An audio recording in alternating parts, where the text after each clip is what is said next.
Yo, what's going on, man? It's your boy Rick Taylor back with another episode of that Rick Taylor podcast. And today I'm here with a special guest, man. My boy Tommy G, man. How you doing? Milwaukee represent, baby. Let's go. Let's go. Welcome to the platform and on the podcast, first and foremost. Thank you. You're welcome. And pretty much here on the podcast, Rick Taylor podcast, we like to let the fans know who you is, and like we like to bring on different people from different walks of life. Whether you're a blogger, content creator, rapper, producer, scripter, whatever you do, this is a platform for you. And we like to let people come up here and tell their stories and give game to the people and advice and stuff like that, and promote their business and stuff like that and their crafts. And so I want to kick it off with we know you, Tommy G. Like, who are you and what you do? I am a guy that makes some of the craziest documentaries on YouTube. But I am a guy that I love working out. I'm a jiu-jitsu guy. I've wrestled since I was 10 years old. I've done a cage fight. And that's a big part of my outlet. Like, that's how I feel good every day, is when I go to the gym and I sweat. That's where I feel good. That's where I feel complete and whole. And then I am a guy that reads. I'm a guy that walks in the woods. I like my peace and quiet, but then I also like putting myself in situations that are like, holy shit, what's going on right now? And so it's just it's the yin and yang in life, Right. That's interesting, man. You got a lot of things going on, like, you're an interesting person. You like jiu-jitsu, you got properties and stuff like that, and you do YouTube. What got you into well, before we get into that, no, let me just chime in. What got you into doing a YouTube and just going around, filming in these areas and stuff like that? Because it can be kind of dangerous and stuff. Like, what kind of got you into that? It was really my first ever job that I got. So I graduated from college. I had no idea what I wanted to do. I wanted to apply to different journalist jobs and like Vice Media. I wanted them to send me to Colombia, send me to Sierra Leone. I'll go there. But I didn't have any credentials, any background. And so I got a sales job in Milwaukee. And the zip codes they assigned me, we're in them one of them right now, but it was like 53206, 212, 218, some of the brown deer pockets. And so that's how I got to learn Milwaukee. That was my first taste into Milwaukee. And so that's where I got comfortable, because I don't come from a background where it's like, there's guys just toting on the sidewalk and it's crazy and it's wild. And so that's what got me, like going down Atkinson, down the street, where it's like, it gets really, really hot in the summer. You learn from those experiences. Then I did prank videos for a long time. My goal was to try and make people laugh. My goal was because I feel like a lot of people are having tough lives right now. Like, life is not easy, right? It's never been easy, but also we're going through a weird stage of a country where we're trying to figure ourselves out, and a lot of people are struggling. And so, like, if I could have a 10-minute video that would make somebody laugh, to me that was like a beautiful thing to be able to do, and I very much enjoyed it. And then I made my transition into the documentary world, and there's an endless amount of people that I'm interested in, fascinated by. And like, for instance, we just got back from New York, and the 5 ideas we were underground tunnel doing graffiti, and then the New York Fire Department burst in, and we had to get out of there. And then we came back and finished the piece. We celebrated a Jewish holiday where even rabbis are drunk in the street, and they're reading the scrolls and they're doing all of that. And then we went to the Bronx and filmed with some drill rappers. So we get flavors of all sorts of different types of lives. And basically, my goal is to go into a community that most people maybe don't have access to, or that maybe it's hard to get into, and whether it's dangerous or it's interesting or it's funny, try and bring people the story and just let people share their story. That's really what my platform is. Let people share their story. Right, and that's dope. Because you're doing a lot of numbers on YouTube, man. Like, got a lot of content, a lot of 100,000 subscribers and views and stuff like that. That's dope. That's hard to do, It took a lot of persistence, that's for sure. Yeah, I can tell. Yeah. How long you been doing it? I would say almost 5 years now. And really only in the last 8 months was I really making a wave. And I was about to quit before the Kia Boy documentary dropped, the Strip Club documentary, all these little documentaries that I did. Once I made the transition to documentaries, things just shot off. But before that, it was like I'm spending more than I'm making on this platform. Like, my cameraman, my editing, all this and that. Like, I don't know how long I can do this, and it doesn't work out. And then all of a sudden, like, my path was kind of revealed, and I put my foot on the gas, man. Like we just got back from New York. We leave to Phoenix next week. I go to Detroit a day after I get back from that, and then we're doing a little piece in Milwaukee.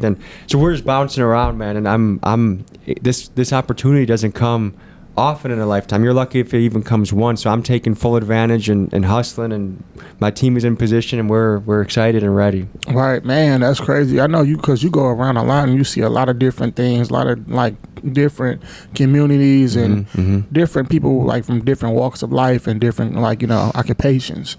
Let me go back a little deeper further. Where was you born and raised? I was born in Crystal Lake, Illinois. Oh, okay. Which, if you like Applebee's or Chili's, or it's just a basic suburban. It was built while I was there, and then it expanded to maybe 60,000 people, and it's the suburbs, and in Illinois, and so, like, I think I was always interested in. I was always bored by the suburbs. I was always like, Applebee's is bullshit. You want the flavor. You want the flavor of the city, like where you can go get Afghani food, and then you can go get African food, and then you can go get French food. Like, and then in the same way with culture, like I feel like suburban culture isn't very developed. It's just it's big box America, and there's not a lot of intrigue to me. So like when I had the opportunity to first start exploring, like the first thing I really ever did was I lived with a tribe in the jungle of Ecuador for a couple of weeks, and I was drinking spit, and I was shooting the blowguns that's how they kill animals, with poison darts. So like any opportunity I've had to go somewhere that's totally unlike where I grew up, I'm like, yeah, let's go. Damn, that's crazy. Like you had a journey, bro. Like you've been so many places, bro. What was that like? Like being over there doing all that stuff? So I would say one is it was remarkable how hospitable people were. Like people were not. It's not like no one was balling in the jungle. Like if you were balling, that means that your hut had 2 stories to it, but it was dirt floor huts, and it was a tough life, but they preferred that. Like a lot of those people had the access to go into the city, but they preferred the jungle life because it was more peaceful. They got to just march to the beat of their own drum. There was no interference from the police or the government, and they felt very happy. And it also was a community. Like we forget that for most of human history, it was small little villages and tribes of people where everyone knows each other. I can watch your kids, you can watch mine. And now we live in this huge world where we're lonelier than ever, but we're more on top of each other than ever. It's a weird paradox that we're seeing. But the overall jungle experience was just, what it taught me was you can go anywhere in the world with a smile and good intentions and willing to carry your own weight. Like on the community work days where we're digging up sand to make a sidewalk, or we're going to the vegetable garden and pulling out roots. Like I was there too, and sweating and feeling like I was going to die in the hot sun. But, as long as you're willing to carry your own weight and have good intentions with people, you can go anywhere. Oh, yeah. That's exactly how it is. You got to have those good intentions, Now, what was your childhood like growing up? Like, and also, like, when did you move to Milwaukee? So, my childhood was really good. I had 2 wonderful parents. My pop worked really hard and provided for a good life for us. And so I need like opportunity. It wasn't like I got it wasn't where, you get a Mercedes when you turn 16. It wasn't like a spoiled little bitch type of a childhood, but it was if you want to go to football practice, we're going to get you there. If you want to go to wrestling practice, if you want to go to a tournament, we're going to get you there. So they were really good about getting our foot in the door for trying new things, and they didn't put us into a box. That's one thing I really respect about my parents is, like if I grew up a wrestler, I want my son to be a wrestler, but you have to be careful not to push too hard because they have to have their own interest and desire on their journey, and they encouraged whatever I went after, but they didn't like try and put me into a box. They let me try and develop into who I was, and so very supportive, very loving environment, very competitive too, because I was a triplet. And I was the dumbest of the 3. Really, I was. And, you got 2 brothers to look. Wow, that's good. Yeah, and they would just kill me in school. Like they were so much, especially smarter in school than me. And so it was a competitive thing too, where like they were bringing home A's and I was bringing home B's, but I wanted to bring home the A's, but. God can't bless you everywhere, Right. Man, that's crazy. Like, it's three Tommy D's lookalikes, what I'm saying? Triplets. I got some cousins as triplets as well. How was that like? I know it's like was y'all always like hard to tell apart, or it was We like, look completely different from each other. Okay. You look at the three of us in a lineup, and maybe you think me and my sister look a little bit alike. Me and my brother look far away from each other. So, you never would. It would never be difficult to tell us apart. Yeah. Okay. Now, you told us what you do and stuff like that, but who is Tommy G as a person? Tommy G is a person who is trying to seek the truth. I think we live in a world where the truth is very hard to find. Mm-hmm. I'm a guy that's also curious about almost everything. Like I'm always reading books about, right now I'm reading about how America was really fucking up Latin America, like how we would basically try and put all these puppet governments into Panama and Guatemala and Mexico and just try and, like, the CIA was out of control and it still is, but you find these things out after the fact. But I'm like, there's an endless amount of directions I'm curious about, and so I'm always just trying to explore the world. And I want to die an old man that, like, man, like there's no regrets. There's nothing that was left on the table. It was like, he went after it, dude. You figured things out. You learned. You observed. You met people. You had connections with people. You loved. You laughed, and that's really what I want to strive to be: is fill the storybook of life. Yeah. And you definitely seem like somebody to me that's ambitious and like got ambition. And you go out and get what you want, and you just like do things with no fear. You don't let fear get in the way, because it's a lot of people who probably wanted to do what you was doing, what you're doing now, but they probably like, no, I don't think this is the best interest from me. I'm kind of nervous. I don't want this to happen, that to happen. When you like, I'm just going for it, because you're saying my intentions isn't good and all that. What happens. This is what I want to do. Was you always like that, or did you build that up, or what sparked that? It's like was it desperation, or was it something you trying to feel like do something and make your mark, or was it just always something you wanted to do? I feel like I've always been fiercely ambitious, and it always was usually manifested in the wrestling world. Like I was one of those grinders, like always like, hey, I want to do the most push-ups out of anybody in the room. I want to be the guy that can, do the most on the Stairmaster of anybody in the room. So I always wanted to just push myself and be competitive. But I think like when it comes to what I'm doing now is I've worked the standard jobs, and I feel like sometimes I've worked corporate jobs, and I feel like I want to jump off a cliff, dude. Like I just don't have any meaning or purpose when I had those jobs. So to me, the alternative of not trying this and not going after this, the alternative to that to me was getting stuck in something that I just hated and never being able to truly express myself. And so like, I put myself in some risky situations, and I'm willing to have spent years not being successful on the platform to finally get the success. Like I was willing to put all of that sacrifice in, because the alternative of failing and just settling back to a job that I couldn't stand was way more scary than anything else I was doing. Yeah. That's deep. I definitely know what you mean by that. A lot of us have like been in positions where we like hate this or didn't like this type of job or something. We wanted to go after something. So I'm like, that's why I started my podcast, when I want to go after something that I really truly like. And plus, we all have something to say. We all have something that we want to express, and some people express it through a podcast. Other people express it through a mural on the wall. But I feel like that's just part of being a human, is fighting. And the older you get, the more like it's almost like society wants to squish it out of you. Like just stand up straight, don't say anything, watch the TV and go to sleep. And that's not a life. You want to I feel like every human has a little something in them that they can express. Exactly. You don't want to be routined. Now, when I first heard about you, I believe it was the Kia Boys documentary, and then I've been checking out everything else. How did that documentary like come about to you? Like, what sparked that idea for you to shoot the Kia Boys documentary? So I had a list of ideas. There was the title of this Google document was ideas that can change my life, and so I knew that I had to break through on YouTube. I was in another job that I just couldn't stand, and so I had ideas like jumping out of a plane while eating the world's spiciest chip.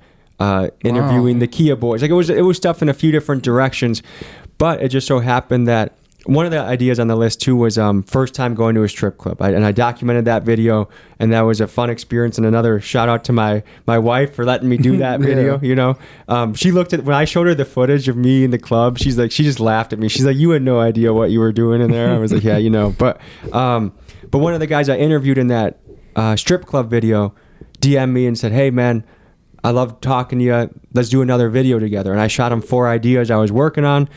He FaceTimes me back, and he's got a Kia Boy on his block. And then I went on FaceTime with the Kia Boy, and I'm like, hey, man, if we show up next Tuesday at 3, you want to make this happen? You want to tell your story? He said, sure. We did it, and bam, that was a very pivotal moment in my trajectory. Right, and that's dope because a lot of people, I mean, I thought about interviewing somebody, but it was kind of hard because I didn't know somebody who knew one of them. But the fact that you met someone that know one of them, it made it a little bit easier. And like, what was that mindset going into that? Like, you finna be around these kids to steal cars and being in that environment. Was it kind of nervous to you, or it was like, what was your thoughts going into that? There is a fair amount of videos I do that I show up and like the car ride there is like, oh man, like anything could happen. Like, is this a good idea? Should I go back home? But almost all of the videos I do, particularly the risky ones, are only because I have a connection and I'm invited to go to the place that I'm going. And that really helps rather than just showing up and trying to film some of these things. But like you see some of the footage of these kids and it is unbelievable. We just saw yesterday the Amazon truck that got stolen and was driving across the wrong way. And like, I don't know, I see people like comment on that stuff with laugh emojis and like, oh man, like they're almost like people will, when they're filming it, like, oh yeah, get it, like they're like celebrating it. Yeah. And it's like, we don't realize that could be the downfall of Milwaukee. That type, like anyone that has money and is going to raise kids is really thinking about moving. I just had a few friends over last night, and we were all saying like, dude, this summer could be really fucking crazy. Like it's already been crazy, but it feels like it's gonna go where it might get out of control. And I love Milwaukee. Right. But part of me is like, I'm gonna start trying to have kids in a couple months. Do I really want to live in a spot where shit can go down so easily? And so walking in there, like my thought was, you know what? Every human, I feel like, has positive intentions in some way. Like you can find the good in every human. Right. And I was determined to find it in these kids. But at the same time, like the more questions you ask, like these kids they just don't give a shit. They really do not give a shit. And I don't know how you go about changing that, because these kids are running our city into the ground in a lot of ways. And I'm not saying throw them in jail for 15, 20 years. I think that's a bad idea. I think that hasn't worked. I think the prison industrial complex we need to look in the mirror as a country and figure out a new strategy for that as well. But there needs to be a consequence. And anyone that doesn't think so is like, when your car gets stolen, you tell me what should happen to that person. Because I actually had an ex-girlfriend where her car got stolen and we tracked it down. We were trying to search for it. We knew where they were because they were trying to buy blunt wraps and shit from the store, and so using her debit card. So we knew exactly kind of the area that we were. So we were going up and down every street looking for her car. We didn't find it. We went home. Then we got a call from the police, and we found her car, and it was just completely wrecked. And it went from her little baby that took her from work every day to just, they treated it like absolute shit. Wrecked it just for fun. They didn't even get any money out of it, and then just ditched it without a second thought about who they're impacting and how they can ruin someone's life. And then, like that, my girlfriend at the time, like seeing her just cry and be so hurt by what she witnessed and what happened to her. It just is like, I don't know why it's not a popular, like why you're not supposed to say like hold people accountable, but that is fucking bullshit. And anyone thinks that if your car gets stolen that someone shouldn't get in trouble for that is out of their mind. Yeah, that's crazy, because my fiance, she had got her car like stolen and broken into like 3 different times. Like they actually caught one of the guys in the act of it, and he pretty much got like a slap on the wrist. It's like, and I ain't trying to send nobody to jail, but I be wanting to know why the kids do it. That's why I wanted to interview them too, like what's really going on. And so one of them actually told me, I was talking to him like through Facebook or whatever, and he was just telling me like, man, it's a lot of different reasons. Some of them said they get a rush out of it. It's bored, ain't nothing to do here.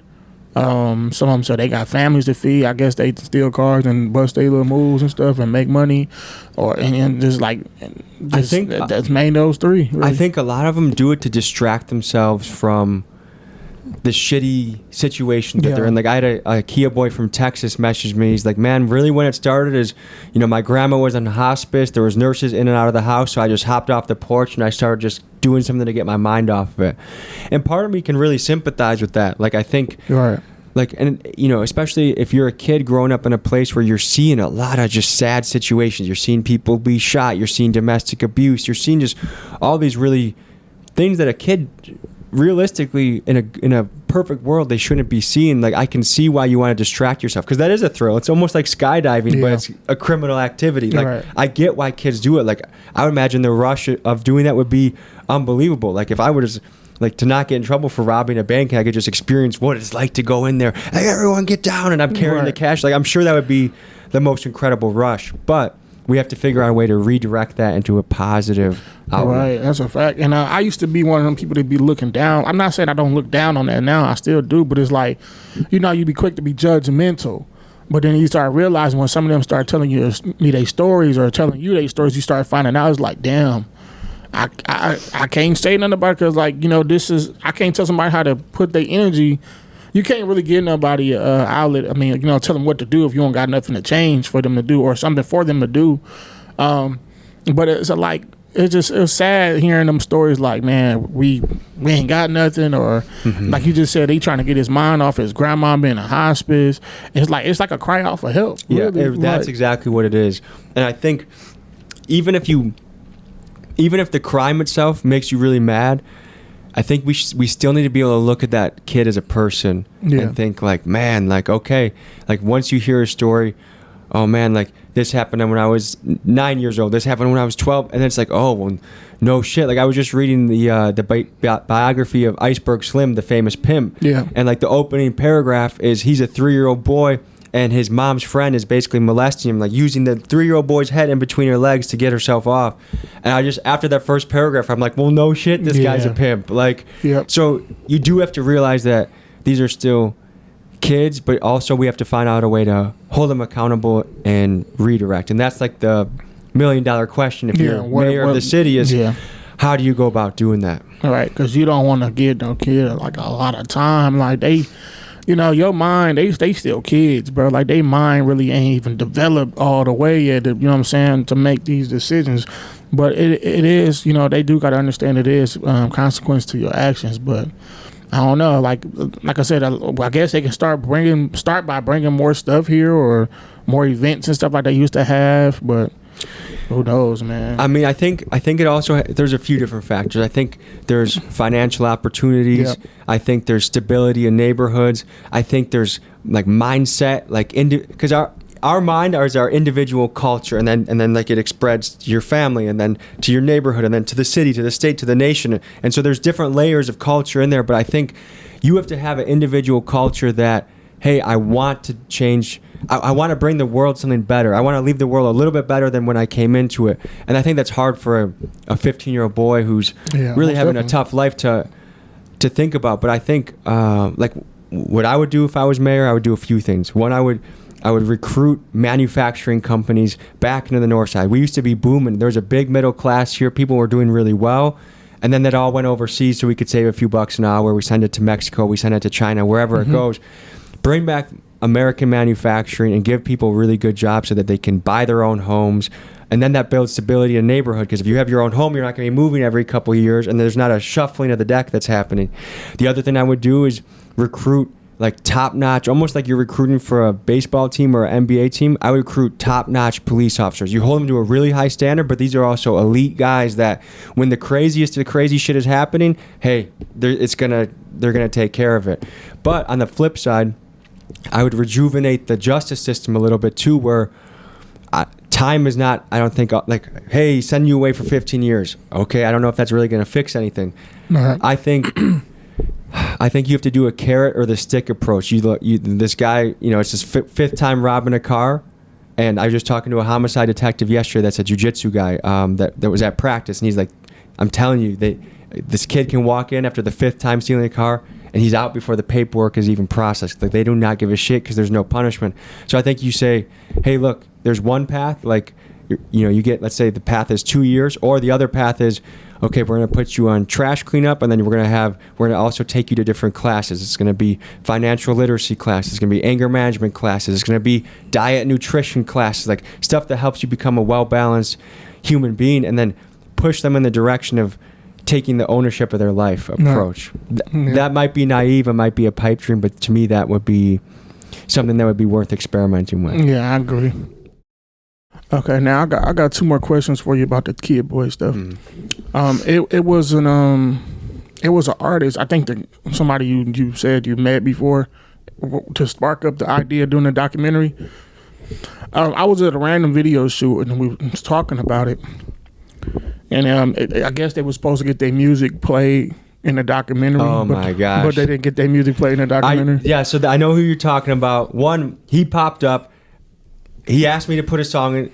I don't have a gun to my head. I don't need to put anybody's music. But I said, yeah, I'll do it. Hey, you're a Milwaukee artist. I'll do it. I told him, hey, this is the deadline. Email me the song. He didn't send it to me. And it's like, and then he's still harping about it. And it's like, dude, I apologize. Like, you just have to just send me the link. That's all you had to do was send me the link on time, and he didn't do it. So was he like, he just popped up at the scene when y'all was shooting? He was buddies with the lead guy in the tracksuit, and he invited him to, hey, talk your shit a little bit, pull up, cool. And I had multiple phone conversations. Yeah, just send me the song, and they were really pressuring me to put a song that I'm like, it's my video. Like, I don't have to put anybody's song in the video, but because this guy got me because your buddy got me the connection, sure. Like, you know what? He helped me out. I'll help you out. And I told him my email. Told me to send it by this time because the video is going up by that time. He didn't do it, and then he got mad about it after the fact, which I don't know what you want me to do about that. Now let me ask you something. If you did put his song in a video, right? That video did a lot of it did like 4 million views, and it's still going up to this day. Would that have, I don't know if, I'm not saying you worried about the money or cared about the money, but like, would that have affected the revenue on the video if his music was in it? Yeah. Oh, what if they got copyrighted?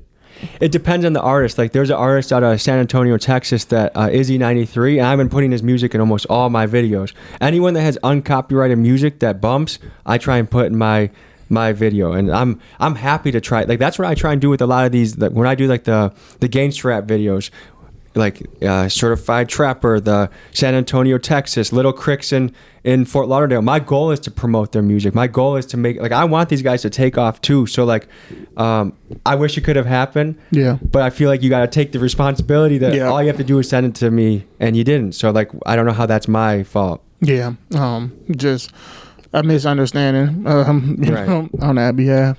And the other thing is, I feel like because now I have a platform, people like it is an opportunity. Like, if a music gets played on it, like, it is nice that it gets to be heard, but you really don't need me. Like, in this day and age of TikTok and Reels and how you can promote, like, if your stuff is good, it's gonna go. You just have to be persistent. And I heard a song; it is a good song, and so like, I just encourage that guy to keep on moving because there is a future for that music, and he can make it happen. So I wish the guy the best, and I wish he sent the song to me on time. But what can you do at that point? Will said, shout out to bro, because I like his music too. When I was at the video shoot. One more question. It was a lot of stuff going around, like, at the time, like, because I guess one of the people in the video ended up getting arrested. Yeah, that's what they said. Yeah. And a lot of people was trying to say, like, you was police, or it was culture vulture. Like, what do you think about those, like, thoughts when people would say, like, you're a culture vulture or you police? Okay, first let me address the police thing. One is, well, if you guys see any of my videos, I've done a lot of illegal shit to try and make these documentaries. Yeah. Like, in New York, I drove through 30 red lights. I duct taped my license plate. Like, I could have outstanding warrants for my arrest in New York. I just was in a tunnel doing graffiti in New York too. So I do sometimes do illegal shit to make this thing happen. Now, the other thing is, I send copies of the video, like the Chicago Trap House guy, the prostitution in Chicago, even like the Certified Trapper one, or any documentary I do that's hot, I send it to the person that's like the main character, and I have them approve it. Hey, are you good to go on this? Hey, you want me to blur this? Okay, I got you. I send another copy back. So I make sure people are good before I make sure people are good before I post it. As far as the culture vulture thing, I've always thought that was, or like one of the other criticisms, like I was exploiting the Kia boy. Yeah. I feel like that's honestly a ridiculous and kind of hilarious criticism, because the kid that's stolen hundreds of cars, he's not exploiting anybody. Right. But the guy that got it on film, yeah, he's the bad guy. And it's just like, okay. And the other thing is, I'm invited, like people reach out to me, hey yo, come to Philly, come to Fort Lauderdale, come to this place, come to that place, and I do, and then I try and do my best to present people in a good light, to ask them interesting questions, and if they got music, I promote their music, and like all the rappers I've worked with want to do another video, like they've had a good experience with me, and I stay in touch with a lot of my contacts, like even the Chicago Trap House guy, we still FaceTime every couple of weeks, we catch up. We might do another video in Chicago. And so I feel like I've really done good business by people. And also, anyone that makes the culture vulture accusation has not checked out my channel, because I think I have one of the most diverse portfolios of documentaries on YouTube. Facts. And I'll go to Jewish people, I'll go to witches, I'll go to people that live underground Las Vegas. And so, I don't know, dude, I feel like we live in a society where a lot of people want to point their finger without doing research, and they get to. But I know who I am when I look in the mirror, and I also know how my contacts in the video feel about me. And, you know, I get invited back to these places, and there's a reason for that. It's because I treat people right, and I make sure that I do the right thing. Right. I've been watching your videos and stuff like that, and your documentaries. And you're right. You do different people and stuff like that. It's not like you're just targeting a certain crowd or race or nothing like that. And then the way you carry yourself and how you are, it says a lot. So it's not giving me like no, oh, you're just being a prankster or you're doing this off ill intentions. It's like you really kind of got an idea, like you really want to really break this down for the people. Are you really interested to know these things? Why do you think people say why do you think it would be that they say I'm exploiting the kid that is stealing the cars by filming them? I just think it's because how good it did. It did a lot of views. Like, you're a white guy, you did a lot of views. Do you think if I was a black guy filming that I wouldn't get any criticism about that? I don't think so. So at least me, I don't know. But me personally, I don't think so. I don't think so. Because I wonder, either. like, what if I did it? Like, somebody, I thought you were supposed to do that before. I'm like, I mean, I wasn't really pushing hard enough to try to even do it. Like, it just like that wasn't my thing. I wanted to interview him, but it wasn't that deep. Like, I wasn't going to go out my way. And I'm not saying you did or nothing, but that's what I just think it is. It's just like, because I had like T Glaze, I had him up here too. And I brought that up too, like when people say he's a culture vulture. And I really think it's just like, I don't know, like, because I look at your vibe, like, I don't get like, I don't know, I feel some kind of way about him. I don't get that vibe. For instance, like about T Glaze, I don't know a lot about his background, but just because he's a white guy, people are saying that he's literally helping push the culture. His platform is grown really big, and he makes really cool music videos for people. So like, if anything, it would be like, oh, this guy's on the team, like put him in. Like he's obviously pushing the direction we want. So I don't know. I mean, perhaps there's real people out there that are pretending to be someone that they're not, but if someone is genuine and someone is helping amplify a story that wasn't being told previously, I view them as a teammate, not a enemy. You know? Yeah. So, but let me ask you this. Like, I'm glad you cleared that stuff up too. And I thank you for coming on here clearing that up. Of course. Now, let me ask you this. What's the craziest place that you visited, or what's the craziest story that you can give me? I would say the first one that comes to mind is when we got raided by Mexican police on the other side of the border. And so I was meeting, there's a Mexican rapper named Hostage, and he had his hands in some things. Like, he'd been an American citizen, and we got deported twice. So he's done time, and he grew up in the Houston Hood area, and he did time in prison. He shanked people in prison. Like, he was the real deal. And then he got deported, and so he was living in Mexico, and he's a tattoo artist now, and he does a little street shit, but you can just tell he really wants to make his money doing his art. But it's tough to be a business owner there in Mexico. So we were interviewing him. 10 minutes into the interview, bam, they say, "En el piso la verga," means get your dick on the fucking ground. Is kind of the rough translation, but get on the fucking ground. And it was so scary because I didn't know, are these guys cartel? Is this a prank on me? Is this police? Are they good police, bad police?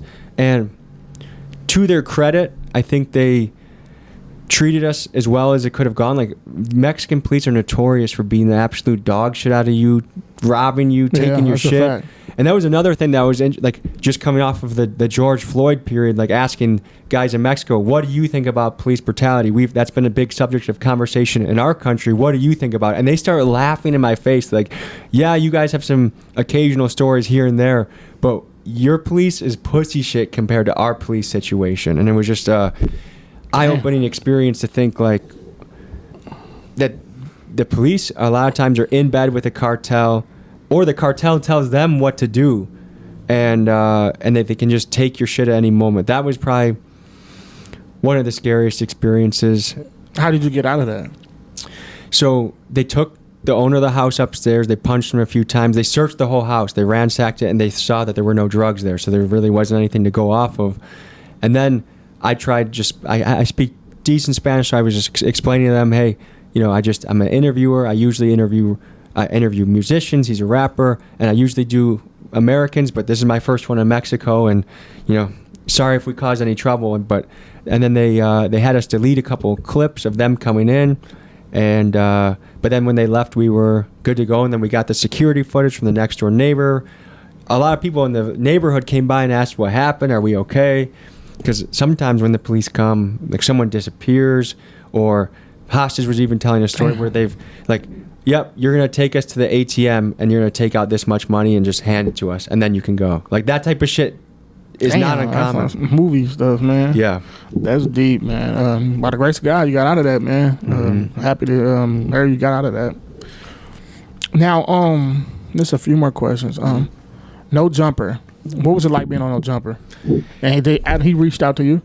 I reached out to him. I said, I'm going out. He was following me on Instagram, so I thought, you know what? If I reach out to him, it's probably not a long shot to do this. Right. And so I reached out to him. Hey, I'm going to be in LA these dates. He hooked me up with his manager. Within like a 2-hour span, we booked that spot. And I was a little bit worried going on to that show because I'm not a drama guy. I'm not trying to stir anything up. And I know that's how they make their dough. So I was a little bit wary of like, okay, am I going to be put into a box? Am I going to be like, is some weird shit going to happen to try and like stir something up? But actually, I've had a very good and genuine time with him. I would say I experienced a little bit of the No Jumper drama on the backside when one of the hosts on the show tried talking shit, and I guess it just was. I mean, I don't want to bring this up, but I just seen some today. Was it one of the hosts, somebody you interviewed in this neighborhood? Yeah, so this guy, this is the funny thing, is I had met this guy a year ago at his grandma's house, talked to him, hung out on his porch. When I saw him this time again, hugged, dap up, and as soon as, I don't know if he was prodded, like pushed into doing that, like, hey, like, say something about Tommy G, it'll be a little bit of a drama story. But it's just so funny how, like, I was in your hood, surrounded by your boys, and you were completely nice to me, and now all of a sudden when I leave, you have something to say. And I have nothing really against him, but the other thing that was funny is like the next one of the documentaries we coming out in about LA next is let's just say that there's shit that we had on camera that he said, hey, edit this out, that we're gonna edit out because we're good people, but there's shit I could expose about him, but I'm not that type of guy. I'm not ever gonna air out dirty laundry. I'm not ever gonna purposely try and start drama on the internet. But for him to try and play the cheap game and then realize, like, not have the awareness to realize, like, I actually have the fucking deck of cards on you, boy. Like, what?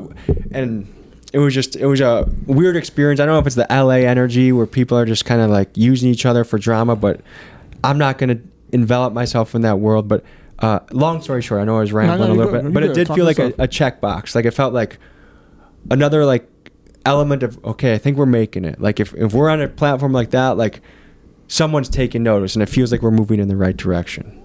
Yeah, that's crazy, man. So when you was up on No Jumper, was the vibe kind of like, was you like nervous and the vibe seemed like kind of off? How was Adam?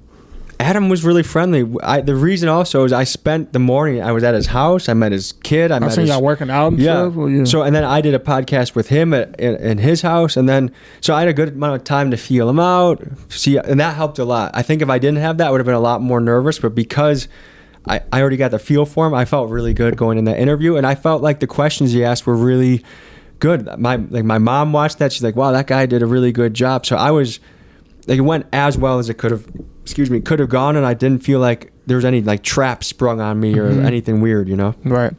Shout out Adam. Shout out Adam 22 and thank you for the hospitality, man. I appreciate it. Yeah, I'll be watching their podcast. I like it. Now, this is to wrap this up. Like, what is your goal and what's next? My goal is to. So there's always a staircase that never stops going up. Any pursuit, whether it's wrestling or jiu-jitsu or chess or making documentaries. And my goal is really to improve my storytelling skills. I want to be able to not get, like right now I'm really good at getting the craziest shit on camera. I want to be able to cover a story that's maybe not so visually crazy, but still be good enough at telling the story that it can still pop and go really wild. So I want to develop that. And then really this year is about becoming undeniable in the game. By the body of work that's put out, the diversity of the work that's put out, the different cultures and people that I've been to. Like I want my channel just to be a treasure chest of good stories and good messages. And I think like a really important thing is giving people that don't normally have a voice, so let's say like a pimp or a prostitute, and actually speaking to them, actually getting their story and actually realizing like, like I actually really like this person, or I have a lot more in common with them than I thought, or this person's not really a bad person like maybe I would have judged them before. I think that's really important too, is just realizing we're all kind of scurrying around on this globe trying to figure out our way, and we all have our own story and way of dealing with life. And life is difficult. Even if you're Jeff Bezos, life is difficult. You know, there's no way to make it out of this life without having struggle. It's just what kind of struggle are you going to have? Right. But I think just let people tell their story, put out top-notch, undeniable documentaries, and be well-traveled, well-versed, and make moves. Yeah, that's dope, bro. You're definitely doing that, bro. Like, you've been to hundreds of different places and stuff like that, and just different cities, just covering different stories from different people, and that's the type of stuff I like. I like to hear other people's stories who really don't have a voice, because you want to know what made them took that walk of life, or what's that walk of life like. And like you said, what do we have in common? And a lot of times we look at people as the bad guy, and really like they not really the bad guy. It's just a situation. It's just like how movies is, like superhero movies and stuff like that, and you see the villain, but when you really hear about their background, it's like you feel a little bit more like you know, open to it, like, oh damn, like this guy really not a bad guy. This could have been me. You know, more than ever, we need that in this world, because especially when you look at the corporate media, the government, they're really trying to put us in boxes. Man versus woman, black versus white, straight versus gay, poor versus rich. Like any sort of, like there's an endless amount of criteria that they're trying to divide us on. But really, they're the ones, like we need to band together, and they're the ones that should be shaking in their boots, because they've been doing a lot of bullshit for too many years. And I feel like there's a platform that could be run on where like 70% of people could agree on, like, hey, legalize weed. Like, how has that not happened yet? Right. Like so many. What's taking that so long in there? A lot of different states. Yeah, invest into our infrastructure. Don't let senators insider trade and have individual stocks. Like all these little basic rules that should be easily agreeable on. But I think more than now than ever, we need to be able to sit down with people, especially people we might not agree with or think we're going to agree with, and just talk. Because guess what? At the end of the day, you get to have whatever opinion you want. And that's the beautiful thing about this country, is you really can think whatever you want. And that's okay. And maybe we're going to find our common ground, and there's going to be things that, hey, we might just agree to disagree. And that's okay. But we want to paint everyone as, oh, if they're a Trump, or they're the enemy. If they're a Biden person, they're the enemy. It's like, no, they're not. That's just not how it works. Yeah, and that's the gift and the curse of the internet, too. Like, you can have an opinion. You can create a podcast. You can just chime in on certain stuff, and you can get your voice heard and stuff like that. It's a different time, and I think that's the beauty in it, the gift and the curse. But you definitely doing your thing, bro. Like I definitely appreciate that, man. For sure. I definitely see you out here on YouTube, you know, visiting these different places, talking to these people from different walks of life, different occupations, picking their brains, or just asking questions that we usually want to know, that we really don't get the chance to ask people. And that's a beautiful thing too. You're giving people a voice, And like it's not always exploiting how people think it's exploiting. It's really just giving somebody a voice. You're not putting a gun in nobody's head saying, hey, I need you to do this or else. They willingly getting up there and want to tell their story. So it's a piece in them that wants them to be heard. You know what I'm saying? Yeah, if someone's sending me the DM and I pay the money to fly me and my 2 other teammates to their city, I go to the Airbnb, I buy the hotel, I buy the car rental, and people say I'm exploiting them. It's just like a lot of people boo from the bleachers. What I've noticed in this game is that there's people that are actually in the field making moves almost always just have words of encouragement or advice, but people that aren't very happy with their own life are the ones booing from the bleachers. Yeah. And I'm sorry that you feel that way, but I know what it is at the end of the day, and I know the people. The reason the videos go so well is because the connection is genuine, and we're enjoying each other, and we're having a good time. And if I was just a piece of shit, like I would have been popped by now. Like exactly. I'm going to some place, like even this place I'm going to Phoenix, like the craziest Mexican gangsters with face tattoos and like the craziest guns. And I guarantee you that if they felt like I was exploiting them and disrespecting them and treating them like shit, he wouldn't come back. I would be in a goddamn trunk right now. Yeah. But the thing is, I'm going to be open-minded. I'm going to ask questions. I'm just going to do what I normally do, and I'm going to be all right. And so people can boo from the bleachers. It's all good. Yeah, I'll still be in the field playing the game, baby. Yeah, that's what it is, man. Big dogs got to eat, man. Big dogs got to eat. Y'all know Tommy G, man. You, like I said, keep doing what you're doing, bro. Keep putting the content out. Keep doing what God put on your heart to do. You know what I'm saying? Tell these people stories and interview people and give them a voice. We definitely see you. Like, I like to give people their flowers on this show, so I'm giving you yours. That's why I asked you to come up here for sure. Now, let the fans know where they can find you at. Find me on YouTube at Tommy G. Type in the Kia Boy documentary. Type in the most dangerous city in America. Every week I'm gonna drop a video that's gonna be a new place, something crazy going on. One day I might be in the Bronx with some drill rappers. Yeah. The next day I might be partying with Jewish folks. The next day I might be visiting a tent city of homeless people. So I'm gonna keep you entertained. I'm gonna try and make you laugh. I'm gonna try and show you a slice of life you've never seen before. And Milwaukee, this is our time. We got to put in the work, but we can be one of the best cities in this country. We just got to take ownership and make moves, and I'm confident we can do that. And that's a fact. I'm confident as well. Like you said, it's our time. We just got to put the work in and get to it. I want to thank you for coming up here, bro. Thank you, man. Because for sure, you could have been, you know what I'm saying? You could have been anywhere else, but you stopped here at the Rick Taylor podcast and chopped it up with me and cleared the air before, you had started your day and stuff like that. And that mean a lot to me. Last thing I'll end on is, first of all, I do want to say thank you for having me and anyone that's making moves in Milwaukee. I want to share the love, and I want to see what you're about and talk to you. But if you see any hit pieces coming from the fucking Milwaukee Journal Sentinel or places like that coming up, ask yourself the question, watch the videos. I think anyone that really has a big criticism of me just hasn't taken the time to watch 2 or 3 of my videos. Right. So. Y'all can't just, you got to watch the videos and see the whole thing. Don't just judge the book by its cover and just a clip and stuff like that. Watch the whole thing through. But yeah, man, you keep doing your thing, man. I see you doing a lot of things. Congratulations on your success up to this point. Thank you. You're welcome, man. You got a lot more, success coming towards you. You got a lot more people to touch and more content to create, and God got a lot more blessings for you. And keep making us proud, Milwaukee. Keep repping for Milwaukee, man. Doing what you do. Just be careful and be safe, and keep doing your thing, man. And like he said, man, y'all just don't judge a book by its cover. Just watch the full videos. Also, you know what I'm saying, make sure y'all tap in and watch the documentaries and everything, the content. Y'all follow him. Y'all continue to watch my videos and support and subscribe. It don't go unnoticed. I appreciate y'all, and I just want to say thank y'all. You know what I'm saying? Like I said, Rick Taylor, Tommy G, Big Dog Gotta Eat. You know what I'm saying? Gang. That's right. Much love. We gone. And we'll see you guys next episode. Peace. Yes, sir.